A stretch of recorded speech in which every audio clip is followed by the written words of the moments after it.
காதல் மழலை அவள் மணவாளன். அத்தியாயம் 17. தமயாவை திட்டிய பிறகு போனை வைத்தவன் மனம் தான் ஏன் அவளை இப்படி திட்டினோம் என நினைக்க செய்தது. நொடியில் கோபம் வந்து திட்டினாலும் இப்போது அதை நினைத்து நொந்தான்.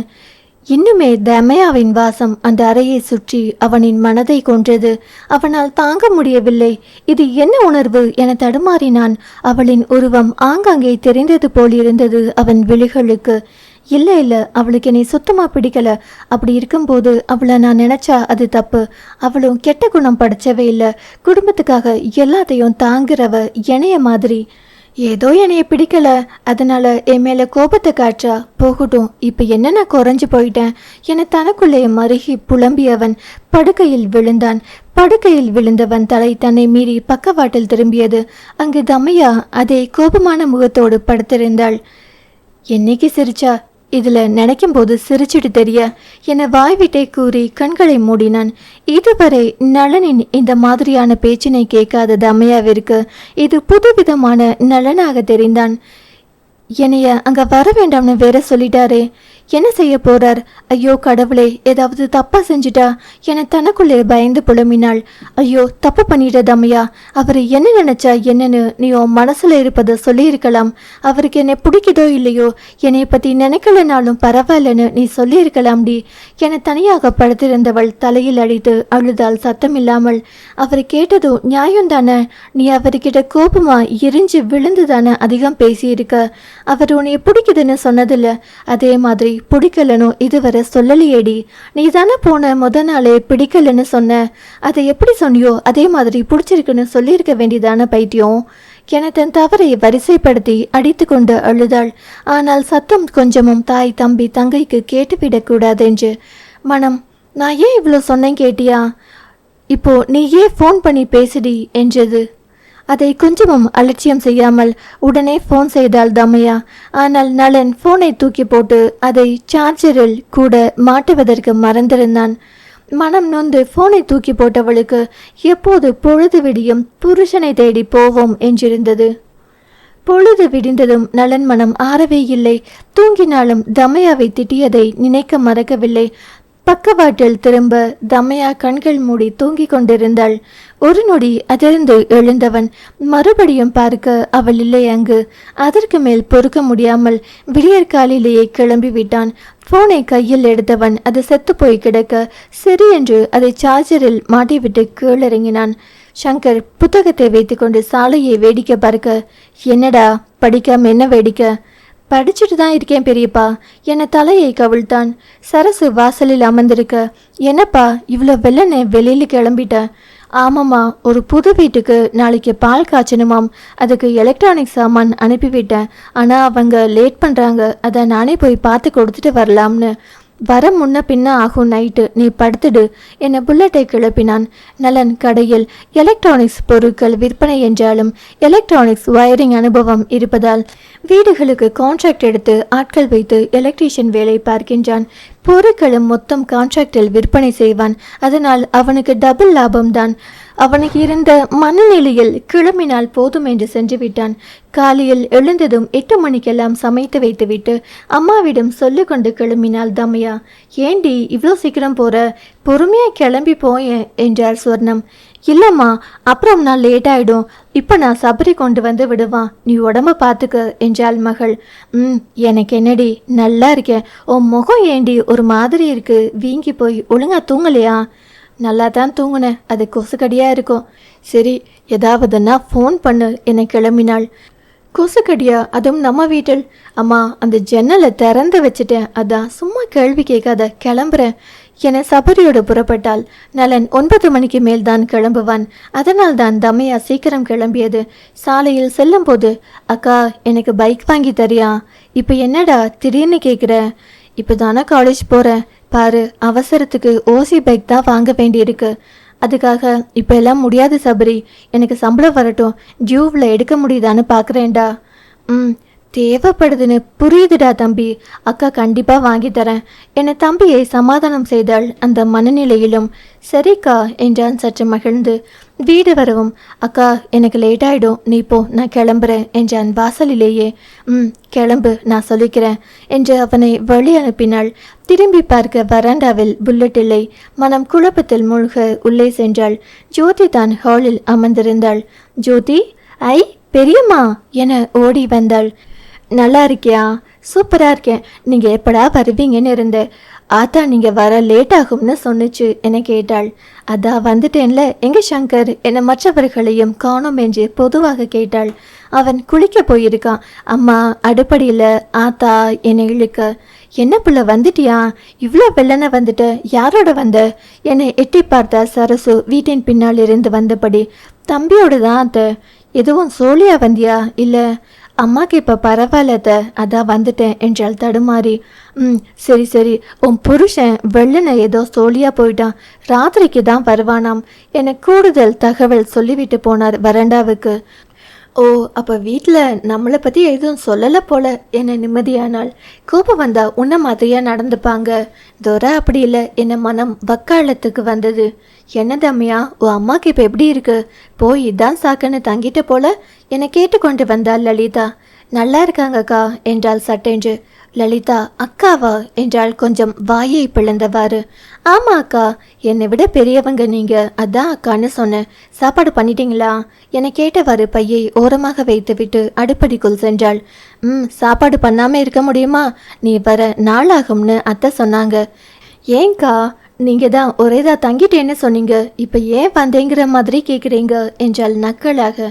இல்லை கேட்டேன், நீ வரத போகிறத பற்றி நானா கேட்க முடியும் என கழுத்தை நொடித்தாள். அம்மா தலைப்பின்னல் போடுங்க என ஜோதி அழைக்க, தம்மையா இரு நான் வரேன் என அவளை சென்று தலை பின்னல் போட்டு விட்டாள். தம்மையாவிற்கு அந்த வீட்டுக்கு வரும் வரை இருந்த பயந்த மனநிலை மாறி கொஞ்சம் சந்தோஷமான மனநிலை வந்திருந்தது. ஏதோ தன் கூட்டிற்கு வந்த பறவையின் உணர்வு, தன் வீடு தன் இருப்பிடம் என்ற உரிமையான உணர்வுகள் அவள் மனதை பற்றியது.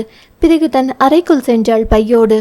அங்கு சென்றதும் மறுபடியும் நல நினைவு வர பயம் வந்தது. எப்படி அவர் முகத்தை பார்ப்பது? ஏன் வந்தன திட்டுவாரே என மனம் அலறியது. நளனின் போன் சார்ஜரில் கிடந்தது. அதை கண்டவளுக்கு, ஓ ஃபோன் எடுத்துட்டு போகலையா தோர? மதியத்திற்கு அவளை சென்று சமைத்தாள். லலிதா அவளை கண்டதும் நைசாக விலகினாள். தமையா அவளை எதிர்பாராமல் சமையலை முடித்து தானும் சாப்பிட்டு அறைக்குள் சென்றாள். கட்டிலில் அமர்ந்தவளுக்கு தூக்கம் வர அப்படியே அதில் படுத்தாள். இன்றுதான் முதன்முறை கட்டிலில் தலை சாய்த்திருக்கிறாள். ஏனோ மனதில் நளன் வந்தான். தலையணையை எடுத்து அணைத்தவளுக்கு நளனின் முகம் மனதில் வர பயம் தான் வந்தது. ஐயோ, எப்படி சமாளிப்பேன்? இரவு ஜோதியோடு பொழுதை போக்கினாள். லலிதா அடுப்படியில் நிற்க, நானே தோசை ஊற்றுகிறேன் என்று தமையாவே அனைவருக்கும் ஊற்றி கொடுத்தாள். லலிதா அவளை ஒரு மாதிரி பார்த்துவிட்டு, ஒரு மார்க்கமாக தான் இருக்கா என எண்ணி, என்ன தம்மையா, அம்மா வீட்டுக்கு போயிட்டு வந்ததிலிருந்து ஒரே குஷியா இருக்க போல என்றால் நக்கலாக. அம்மா வீடு யாருக்கு தான் பிடிக்காதுக்கா, அது தெரியுது. ஆனால் அங்கே இருந்து வந்தா ஏண்டா இங்கே வந்தோம்னு இருக்கும். ஆனால் நீ அப்படி இல்லையே. தம்மையாவிற்கு என்ன பதில் சொல்வதென்று தெரியவில்லை. துரையை பார்க்காமல் இருக்க முடியவில்லை என்றா, இல்லை துரையோட கோபத்தில் பயந்து வந்தேன் என்றா, இல்லை ஒரேதாக அந்த வீட்டில் இருக்க மாதிரி நிலை வந்துவிடக்கூடாதென்றா. நான் எப்பவும் போலதாங்க இருக்கேன், உங்களுக்கு வித்தியாசமா இருக்கு என்று மழுப்பினாள். அனைவரும் சாப்பிட்டு முடிக்க சரசு, ஏப்புல நலனா வர நேரமாகும்னு சொல்லிட்டு போனா, நீ சாப்பிட்டு போய் படு என்றார். என ஒரு தோசையை கஷ்டப்பட்டு முழுங்கினாள். நேரமாக அவனை சந்திக்க போகும் பயத்தில் அறைக்குள் வந்து படுத்தவள் இரவு விளக்கை மட்டும் போட்டுக்கொண்டாள். தூக்கம் எப்படி வரும்? பாதியில் திரும்பி திரும்பி படுத்தாள். ஐயோ, துரை வந்து ஏன் வந்தேன்னு கேட்க போறாரே என பயந்து என்ன பதில் சொல்வதென்று புலம்பினாள். ஏண்டி பயந்து புலம்புற? உங்களை பிடிச்சிருக்கு அதான் வந்தேன், இது ஏன் வீடு, நான் வருவேன்னு நெத்தியடியா சொல்லுடி என்றது மனம். ஆமா தானே, நான் ஏன் பயப்படணும்? அவர் என் புருஷன், இது ஏன் வீடு. இவர் வராதுன்னு சொன்னா வராம இருக்கணுமா என்று முறுக்கினாள். ஆனால் சற்று நேரத்தில் புல்லட் சத்தம் கேட்டு கீழே ஆலரவம் கேட்க அவ்வளோ நேரம் வீராப்பு பேசின மனம் பயத்தில் உருண்டது. தம்மையா தனியாக படுப்பதால் அறையை கதவை திறந்துதான் வைத்திருந்தாள். அதனால் புல்லட் சத்தத்தில் நலன் வருவது கேட்டது. நலன் மாடிக்கு வரும் வரை முழித்திருந்தவள் அறைக்குள் நுழையும் போது கண்களை இறுக்கி மூடிக்கொண்டாள். அறைக்குள் நுழைந்தவன் லைட் சுவிட்சை போட போக அருகில் இருந்த இரவு விளக்கை போட்டிருந்ததை கவனித்தவன் காலையில் ஆஃப் பண்ணாம போயிட்டோமோ என எண்ணி அப்படியே சென்று உடை மாற்றினான். தம்மையா இருப்பது போன்ற உணர்வு வர, ஆமா சும்மாவே கோபக்காரி, நான் வேற அங்கே இரு, இனி இங்க வராதேன்னு சொல்லிட்டேன், அவ எப்படி வருவா, எல்லாம் என் நினப்பு போல என்னை எண்ணி பாயை எடுத்து போட்டு படுத்தான். சாப்பிடவில்லை நலன். சரசு தூக்கத்தில் இருக்கவும் எழுப்பாமல் வந்துவிட்டான். வர வழியில் சாப்பாட்டு கடை மூடியிருந்தது. இரவு விளக்கேறிய மனம் தமையாவை நினைக்க பக்கவாட்டில் திரும்பினான். தமையா படுத்திருப்பது தெரிந்தது. தினமும் இது வேற நினப்பு என திரும்பி கண்களை மூடினான். தமையாவுக்கு மனதில் நம்மளை இன்னும் பார்க்கல என நினைத்து கண்களை திறக்காமல் படுத்திருந்தாள். சிறிது நேரமாக நலன் தமையா பக்கம் திரும்பி படுத்தான். எதேச்சியாக பார்க்க தமையா தெரிந்தாள். கண்களை மூடியவன் மறுபடியும் திறக்க அவனையே பார்த்து தமையா மீண்டும் தெரிய வேகமாக எழுந்து லைட்டை போட்டான். தமையாவிற்கு அவன் லைட்டை ஆன் செய்ய போவது தெரியவும் கண்களை மூடிக்கொண்டாள். ஐயோ கடவுளை காப்பாத்து என வேண்டிக் கொண்டு. நலனுக்கு புரியவில்லை, இவ எப்ப வந்தா, இங்கரே என அழைத்தான். நின்ற இடத்தில் நின்று தமையா கண்களை திறந்தாள். நீ எப்ப வந்த? தமையா மனதில் அப்பாடா நல்ல வேலை, ஏன் வந்தன்னு கேட்கல என முகம் தெளிவாக எழுந்தமர்ந்தாள். காலையில்தான் என்றாள் மெல்ல. ஓ என மூச்சை இழுத்து விட்டவன். அம்மா நல்லா இருக்காங்களா? சாப்பிட்டியா? நான் இன்னும் சாப்பிடல, போய் தோசை ஊத்திதா என்றான் உரிமையாக. தமையாவுக்கு மனம் மகிழ சட்டென்று வாங்க ஊத்தி தரேன் என எழுந்து புடவையை சரி பண்ணிவிட்டு அவனை கடந்து சென்றாள். அவனை கடந்து அறையை தாண்டவில்லை அவள். நீ நோட்ல எழுதியதை படிச்ச, நினைவு உணர்வு வாசம் எல்லாம் இல்லாம இல்லை, ஆனா பேரு சொல்லதான் உரிமை இதுவரை கொடுக்கல என்றான் மெல்ல அவள் முதுகையை பார்த்தவாறு. அவனுக்கு முதுகு காட்டி நின்ற தமையாவிற்கு அவனின் வார்த்தைகள் ஒவ்வொன்றும் அடிமனதை தட்டி எழுப்பி நிலை கொள்ளாமல் நிற்க செய்தது. கண்கள் குளமாகியது. மூச்சு விடவே முடியாத அளவுக்கு அவளுக்குள் ஒரு உணர்வு. அவன் முடிக்கவும் அப்படியே நின்றவள் நொடியில் திரும்பி சற்றும் யோசிக்கவில்லை. வேகமாக வந்து துரையின் மார்பில் சாய்ந்து அவன் முதுகோடு கை கோர்த்து கட்டிப்பிடித்தாள். கண்கள் நீர் வலிய அது அவன் மார்பினை நினைத்தது. அப்படியே நின்றவனுக்கு நிதானம் வர மெல்ல அவளின் முதுகை ஒரு கையால் அணைத்தான். மறு கையால் அவளின் தலைமுடிகளை நகர்த்தி, இப்ப எதுக்கு அழுதுட்டு நிற்கிற தமயந்தி என்றான் மெல்ல அவள் பெயரை உச்சரித்து. நலன் காலையில் செல்லும் போது புல்லட்டை ஆன் செய்ததும் தான் அவனின் கடை கணக்கு நோட்டு நினைவுக்கு வந்தது. சங்கரிடம் அதை எடுத்து வருமாறு சொன்னான். சங்கர் நோட்டை மாற்றி எடுத்து வரவும் அதை கவனிக்காமல் வாங்கி கொண்டு போன நலன் மாலை ஆட்களுக்கு கணக்கு பார்க்க எடுத்த போதுதான் நோட்டு மாறியது தெரிந்தது. அதன் பிறகு அதை திருப்பியவனுக்கு தம்மையா எழுதியது முதலில் புரியவில்லை. ஆனால் வரிசையாக நினைவுபடுத்த அம்மா வீட்டுக்கு போக ட்ரெஸ் பையை கொடுத்தது முதல் அவனுக்கு வித்தியாசம் தெரிந்தது. எப்படிப்பட்ட மாப்பிள்ளை என அவள் கூறியது தன்னை குத்தி காட்டி என புரிந்தது அவனுக்கு. அனைத்தும் விளங்கவும் அவனுக்கு மகிழ்ச்சியை பொறுக்கவில்லை. ஆனால் நேற்று தான் திட்டியதை நினைத்து வருந்தியவன் இரவு நேரமானதால் காலையில் போய் அவளை அழைத்து வரலாம் என தான் வீட்டிற்கு வந்தது. ஆனால் தமையா வீட்டில் இருப்பாள் என்று நினைக்கவில்லை நலன். துரை மார்பில் இங்கேரை இருக்க அவனை தமைந்தி என்ற அழைப்பில் நிமிர்ந்து பார்த்தாள் அவனை. அத்தியாயம் 18. துரையின் தமயந்தி என்ற அழைப்பில் அவனை நிமிர்ந்து பார்த்தவள் விழிகளை மேல் நோக்கி லேசாக முறைத்தாள். என்ன என்றான் புரியாமல். எப்பவும் போல இங்கே என்ன சொல்லுங்க, பேர் சொல்லும் உரிமை வந்துட்டுன்னு தமயந்தினா ரொம்ப தூரம் போற மாதிரி இருக்கு. அதுதான் சரி, இங்கேரே பசிக்குது என்றான் வாய்விட்டு பசியில். அச்சோ வாங்க என அவனை விட்டு விலகி நடந்தவளின் கையை பிடித்திருந்தவன், இரு நானும் வரேன், கீழே லைட் எல்லாம் ஆஃப் பண்ணிட்டேன் என முன்னே நடந்தான். மெல்ல நடந்த இருவரும் ஹால் பக்கம் போக, நலன் இந்த லைட்டு போட வேண்டாம், வா நேர அடிப்படிக்கே போயிடலாம், அம்மா முழிச்சு என்னன்னு கேட்கும், பாவம் தூக்கம் கெடும். நலன் முன்னால் நடந்து அடுப்படிக்கல் நுழைந்து விளக்கை போட்டான். தம்மையாவின் கையை விட அவளும் சென்று ஃப்ரிட்ஜில் இருந்த மாவை எடுத்து தோசை ஊட்ட சென்றாள். இங்கேயே உட்காந்து சாப்பிட்றீங்களா? நீ தோசை ஊற்று, நான் இப்படி நின்றுட்டே சாப்பிட்றேன் என அவளின் அருகே சற்று தள்ளி எதிர்ப்புறமாக அவளை பார்த்து நின்றான். இட்லி பொடி, கார சட்னி இருக்கவும் அதை வைத்து தோசை ஊற்றி தட்டில் போட்டு கொடுத்தாள். லேட் ஆச்சுன்னா சாப்பிட்டே வர வேண்டியதானே? வர வழியில் கடை எதுவும் இல்லை. அதோட அப்போ இருந்த மனநிலையில் சாப்பாடு இறங்குமான்னு தெரியல. அந்த நோட்டை படித்ததிலிருந்து உன்னை வந்து கூட்டியாந்துட தான் நினச்சேன். பாவம், நாளைக்கு வீடு குடி போகிறவங்களுக்கு முக்கியமான வேலை அது. அதான் பார்த்து கொடுக்க நேரமாக்கிட்டு அப்புறம் பார்த்தா மணி 11. அப்புறம் உங்கள் வீட்டுக்கு வந்தால் நல்லா இருக்காதுன்னு வந்துட்டேன். ஆனால் உன்னை இங்கே பார்த்ததும் நம்பவே முடியலை என்றான் மெல்ல சிரித்து கொண்டே. ஏன் ரோஷமாக வரமாட்டேன்னு நினச்சிங்களா? இல்லையா பின்ன, நீ எப்படிப்பட்ட ரோஷமானவன்னு தான் தெரியுமே.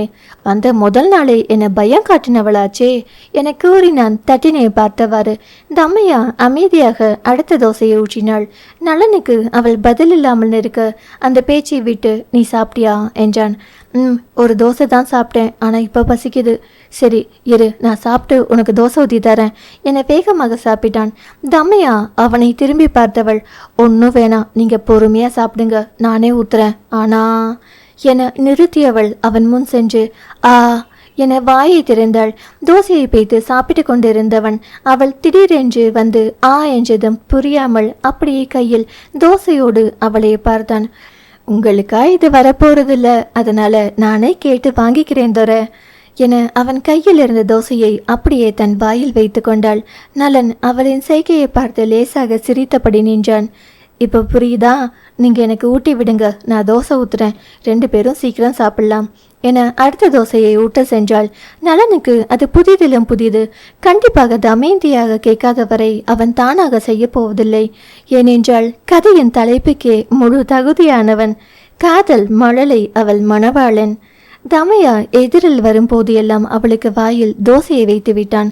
அவனுக்கு ஒரு விதமான மன உணர்வை ஏற்படுத்தியது அந்த நிகழ்வு. அவன் கற்பனையிலும் நினைக்காதது.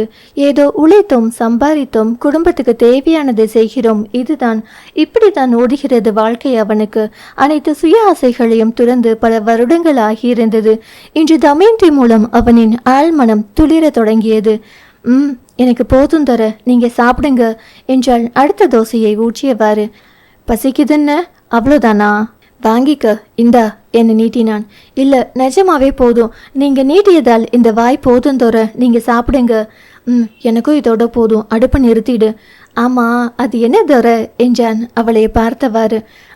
உங்கள் இங்கேரே மாதிரி தான். ஓ, நல்லா தான் இருக்கு, அதுவும் நீ கூப்பிடும்போது. இருக்காம பொண்டாட்டி கூப்பிடுறது ஸ்பெஷலாக தான் இருக்கும் என்றால் அவனை பார்த்து சிரித்தவாறு. நலன் கை கழுவி வரவும் தமையா மாவை எடுத்து ஃப்ரிட்ஜில் வைத்துவிட்டு அவனோடு மாடிக்கு சென்றாள். அறைக்குள் சென்றவர்கள் அவரவர் படுக்கைக்கு நகர்ந்தனர். இருவருக்குமே அடுத்த கட்ட நெருக்கத்திற்கு மனம் விரும்பினாலும் மாட்டிற்கு மூக்கு கயிறு யாரு போடுவதென்ற போட்டி, தயக்கம்.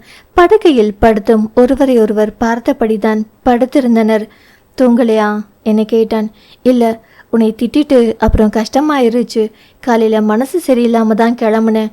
கிளம்பும்போது சங்கர் கிட்ட கடை நோட்டை எடுத்து வர சொன்னான். அவன் மாற்றி நம்ம எழுதுகிற நோட்டை எடுத்துகிட்டு வந்துட்டான். ஆனால் அதுவும் நல்லதாக போச்சு. நீங்கள் திட்டலைன்னா எனக்கு புரிஞ்சிருக்காது போல். நேற்றைய நேரம் எல்லாம் அழுது புலம்பிட்டு இருந்தேன். ஆனால் இப்போ எவ்வளோ சந்தோஷமாக இருக்குது தெரியுமா? உனக்கு உண்மையிலேயே என்னை பிடிச்சிருக்கா? ஏங்க இப்படி கேட்குறீங்க? இல்லாமல நான் விடிஞ்சதும் ஓடியாந்தேன் என்றால் வருத்தமாக. உங்களுக்கு சந்தேகம் வரதில் தப்பில்லை, நான் அப்படி தானே நடந்துக்கிட்டேன். ஏதோ ஒரு தப்பான புரிதல் எனக்கு. ஆனால் உங்களை பக்கத்தில் பார்த்ததும் என் எண்ணம் தப்புன்னு புரிஞ்சிட்டு வயசு வெறும் நம்பர்னு உரைச்சிட்டு உங்களை மாதிரி ஒருத்தர் கிடைக்கிறதுக்கு தான் என்னை கடவுள் ஏழையா படைச்சாரோ என்னவோ என்றால் கண் கலங்க. அவளை நேருக்கு நேரு பார்த்தவன், இங்கற இப்போ எதுக்கு நீ கண் கலங்குற? இனி நீ அழவே கூடாது, சரியா? நீ ஈஸியாக சொல்லிட்ட. ஆனால் உண்மையா இந்த வயசில் எனக்கு நீ கிடைக்கணும்னு இருக்கு பாரு. அதுக்கு நான் என்ன செஞ்சேன்னு தெரியல என விரக்தியாக சிரித்தான். தமையா உடனே, உங்களுக்கு வயசாகிட்டுன்னு நினச்சிட்டே இருங்க, ஆனால் உங்களையும் பார்த்து ரசிக்க ஆள் இருக்குன்னு மறந்துடாதீங்க தோற என்றால் நக்கலாக. எனக்கா புரியலனாலும் நீ தான் சொல்லித்தரியே, வாய் விட்டு ஊட்டி விட சொன்ன மாதிரி. அப்புறம் எனக்கு என்ன கவலை, சொல்லித்தா, கற்றுக்கிறேன் என பற்கள் தெரியாமல் சரிதான். நான் நர்ஸு, டீச்சர் ஒன்றுமில்ல தவிர. இங்கேரே, எனக்கு நீ தான் டீச்சர் என்றான் சட்டென்று. ஆள் வளர்ந்த அளவுக்கு மனசு வளரலை. அதில் கொஞ்சமாச்சும் காதல் இருக்கா இருந்தா வேணா நான் டீச்சர் ஆகி சொல்லித்தரேன். இல்லாமல் எப்படி போகும்? என்னையோ ஒருத்தி தேடுறா, எனக்காக ஏங்குறா, என்னைய எதிர்பார்க்குறானா, எல்லாம் இருக்கு இங்கே. உன்கிட்ட சொல்ல என்ன இப்போ? நான் ஒரு மாதிரி வாழ்ந்துட்டேன் இதுவரை. நீ நினைக்கிற மாதிரி புருஷனா உன் ஆசைக்கு ஏற்ற மாதிரி இருக்க முடியுமான்னு தெரியல. ஆனால் என் மனசால உன்னை பிடிக்கும். நீ என் பொண்டாட்டி, உனக்காக எல்லாம் செய்வேன், அவ்வளோதான் என்றான் அவளையே பார்த்தவாறு. என்றாள் அந்த தொலைவில் இருந்து. சரி தூங்கு என கண்களை மூடினான். அவளும் அவனின் பேச்சில் மகிழ்ந்து தூங்க ஆரம்பித்தாள். அன்று ஞாயிறு. தமையா அடுத்த நாளில் இருந்துதான் வேலைக்கு போக வேண்டும். சரி, இன்னைக்கு வீட்டில் இருப்பதால் தலை குளித்து விடலாம் என தலைக்கு குளித்துவிட்டு பாவாடை ஜாக்கெட்டோடு துண்டை போர்த்தியவாறு வெளியில் வந்தாள். நலன் அறையில் நின்று யாருடனோ ஃபோன் பேசி கொண்டிருக்க தமையா வந்ததும் வழக்கம் போல் பால்கனி பக்கம் நகர போனவனின் கையை பிடித்து தடுத்தவள் செய்கையாள். பிரச்சனை இல்லை, நில்லுங்க என சொல்லிவிட்டு துண்டை எடுத்துவிட்டு புடவையை கட்ட ஆரம்பித்தாள். நலனும் அவளுக்கு எதிரில் திரும்பியவாறு ஃபோன் பேச அவன் நேரம் எதிரில் கண்ணாடியில் மனைவி புடவை கட்டுவதை பார்த்தவனுக்கு கொஞ்சமில்லை ரொம்பவே தாக்கமானது. ஃபோனில் பேசியவனை கட் பண்ணிவிட்டு பாத்ரூமிற்குள் நுழைய நினைக்க அவனோ விடாமல் அடுத்தடுத்து கேள்வி கேட்க முடியாத உணர்வோடு சொல்லி முடிக்கவும் தமையா புடவை கட்டி முடிக்கவும் சரியாக இருந்தது. ரொம்ப நேரமாச்சு பொழுதுற, நான் போய் டீ போட்டாங்களான்னு பார்க்குறேன், நீங்கள் கீழே வாங்க என வேகமாக சென்றாள். நலன் தலையை ஆட்டியவாறு என்றான். உணர்வுகள் அவனை மீறி அவனின் இங்கேற பின்னால் போக அதை தடுத்து குளிக்க சென்றான். தமையா சென்ற நேரம் அப்போதுதான் எழ ஆரம்பித்திருந்தனர் வீட்டினர். சரசு பால் கறந்து வைத்தார். லலிதா அடுப்படியில் பாத்திரங்களை ஒதுங்க வைத்தவாறு இருந்தாள். தமையா பாலை எடுத்துக்கொண்டு அடுப்படிக்குள் செல்ல அக்கா என்றாள் ஓர்படியாளை. என்ன அடுப்பெல்லாம் மாவா இருக்கு? உன் புருஷன் நைட்டு சாப்பிட்டு வரலையா?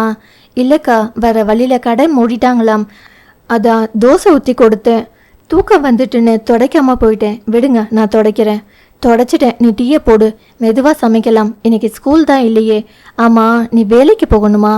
நாளைக்கு தான் போகணும் என பாலை ஊற்றி அடுப்பில் வைத்தாள். அக்கா, இது கொதிக்கட்டும், நான் தலையை உதறிட்டு வந்துடுறேன் என பின் வாசல் வெயிலிற்கு சென்று தலையை உதறினாள். சரசு சாணமல்லி போட்டு கொண்டிருக்க தமையாவை பார்த்ததும், என்ன காலையிலே தலை குளிச்சிருக்க, வீட்டில் இல்லையா என கேட்டார். இன்னைக்கு ஞாயிறுன்னு குளிச்சேன் அத்தை, அது எல்லாம் இல்லை என்றால் பட்டும் படாமல் மெல்ல. கடைசியா எப்போ வீட்டுக்கு வெளியே குளிச்ச? அம்மா வீட்டுக்கு போனப்பதான் என்றால் சற்று கடுப்பாக. அவர் எதற்கு கேட்கிறார் என்று புரிந்தாலும் அவளுக்கு அப்படி கேட்பது பிடிக்கவில்லை. ஏதோ காலகாலத்தில் ஒன்று வந்துட்டா போதும் கடவுளே என வேண்டிக் கொண்டு விலகி நடந்தார். அவருக்கு மூத்த மகன் வயசாகி கல்யாணம் பண்ணியதால் சட்டப்புற்றென்று ஒரு வாரிசு வேண்டும் என்ற ஆசை. லலிதா பாத்திரம் கழுவி கொண்டே மாமியார் பேசியதை கேட்டபடி இருந்தாள். கிழவிக்கு மூத்த மகனுக்கு 10 மாசத்துல புள்ள பிறந்து தவழ்ந்துடணும்னு பேராசையை பாரு என கழுத்தை நொடித்து கொண்டாள். தமையா தலையின் நடுவில் கிளச்சரை மாட்டிவிட்டு அடுப்படிக்குள் வந்து கொதித்த பாலில் டீ தூள் போட்டு கொண்டிருந்தாள்.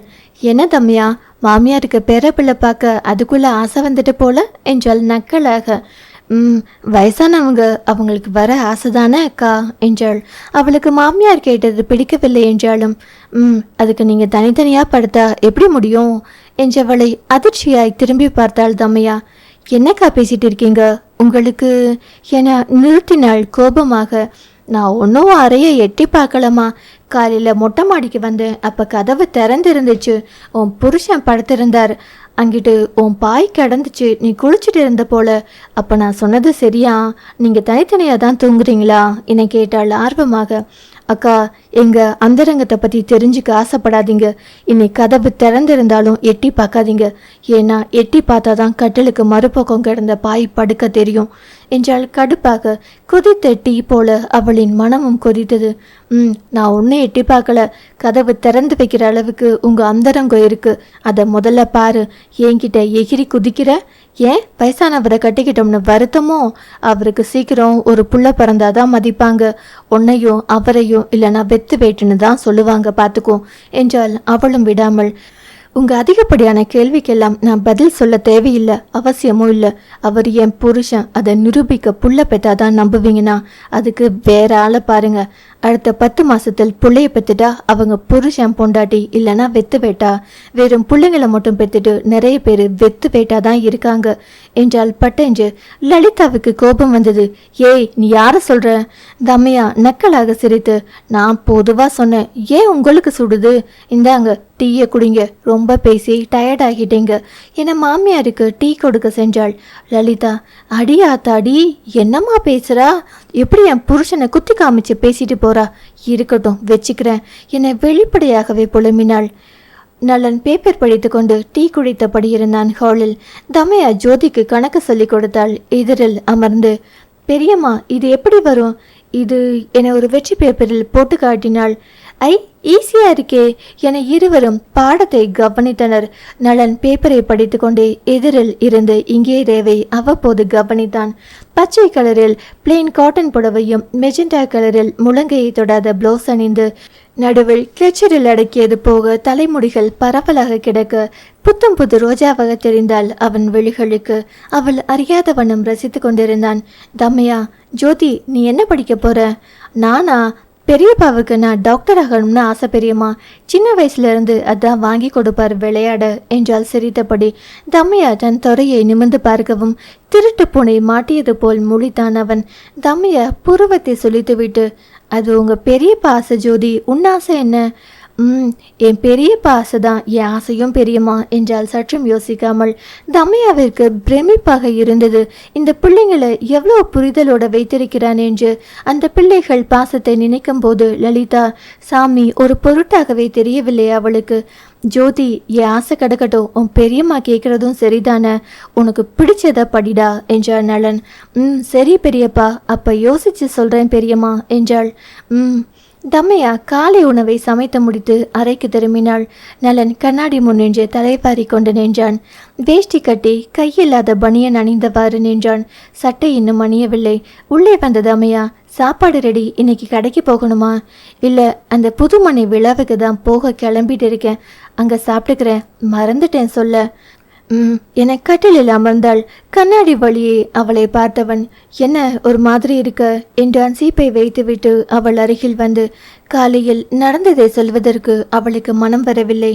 ஒண்ணுமில்ல, சாயங்காலம் நம்ம கோவிலுக்கு போகலாமா தோர என கேட்டாள். அதுக்கு என்ன, போகலாம் என சட்டையை எடுக்க சென்றான். கபோர்ட் பக்கம் எழுந்து அவன் முன் சென்றவள் சட்டையை எடுப்பதற்குள் அவனை தன் பக்கம் திருப்பினாள். நினைவு வந்தவள் அறையின் கதவை சாற்றிவிட்டு வர நலன் புருவத்தை சுருக்கி பார்த்தான். இப்ப சொல்லுங்க, இந்த புடவை நல்லா இருக்கா என்றால் அவன் முன் நின்று. நல்லா இருக்கு. புடவை நல்லா இருக்கா இல்ல புடவையில் நான் நல்லா இருக்கேனா? ரெண்டும் தான். இங்கேரே, என்னாச்சு உனக்கு? அப்போ நான் நல்லா இருக்கேன்னு தானே கீழே பேப்பர் படிக்கும்போது என்னைய பார்த்தீங்க, அதை சொன்னா என்ன? இங்கரே நீ இந்த புடவையில் அழகா இருக்க, அம்சமா இருக்கன்னு நான் கேட்டாதான் சொல்லுவீங்களா என்றாள். அவள் இடுப்பில் இரு கைகளையும் வைத்து மிரட்டியவாறு. நலனுக்கு சிரிப்பு வர அதை அடக்க முடியாமல் வாய்விட்டே சிரித்தான். தலையை குளிக்கவிட்டு அவளை சற்றென்று ஒரு கையால் தன் மார்போடு அணைத்தவன். நான் தான் சொன்னேன்ல, எனக்கு மனசுல இருக்கு, ஆனா வெளிப்படுத்த வரலன்னு. இப்படி டீச்சர் மாதிரி மிரட்டனா, இந்தா தானா வந்துட்டு பாரு என மறு கையால் அவளின் முகத்தில் இருந்த முடிகளை ஒதுக்கிவிட்டு நெற்றியோடு வருடியவன். இந்த புடவையில நீ பனியில் பூத்த ரோஜா பூ மாதிரி இருக்க என்று அவளின் இடையை மேலும் இறுக்கினான். இடது கையால் அணைத்ததால் கை சென்றது வெற்றிடியில். அவனது கைப்பட்ட உணர்வும் நலன் கூறிய வார்த்தைகளும் தமையாவை மேலும் தாக்க அவனையே பார்த்தால் விழிகள் மூடாமல் என்ன என்றான் முகத்தை வருடியவாறு. ஒண்ணுமில்ல, தலையை ஆட்டினாள். சரி, நான் கிளம்புறேன் என்றவள் அவனின் சட்டை அணியா மார்பில் சாய்ந்தாள். என்ன ஆச்சு? ஒண்ணுமில்ல. ஏன், உங்களை கட்டிப்பிடிக்க கூடாதா? அதுக்கு காரணம் சொல்லணுமா என்றாள் மார்பில் ஒரு பக்கமாக கன்னத்தை வைத்தவள். சரி, நான் எதுவும் கேட்கல. சிறிது நேரம் கழித்து விலகியவள் அவன் கன்னத்தில் முத்தம் வைத்தாள். போயிட்டு வாங்க, சாயங்காலம் கோயிலுக்கு போகலாம் என சிரித்தாள். சரி என திரும்பி சட்டையை எடுத்து அணிந்தவன் புல்லட் சாவியை எடுத்தான். அவனின் முகம் மனதில் தெரியவும் திரும்பி அவள் அருகே சென்று அவளை இழுத்து அவள் கன்னத்தில் முத்தம் வைத்துவிட்டு மெல்ல சிரித்தான். போயிட்டு வரேன். நலன் வெளியில் கிளம்பி விட்டான்.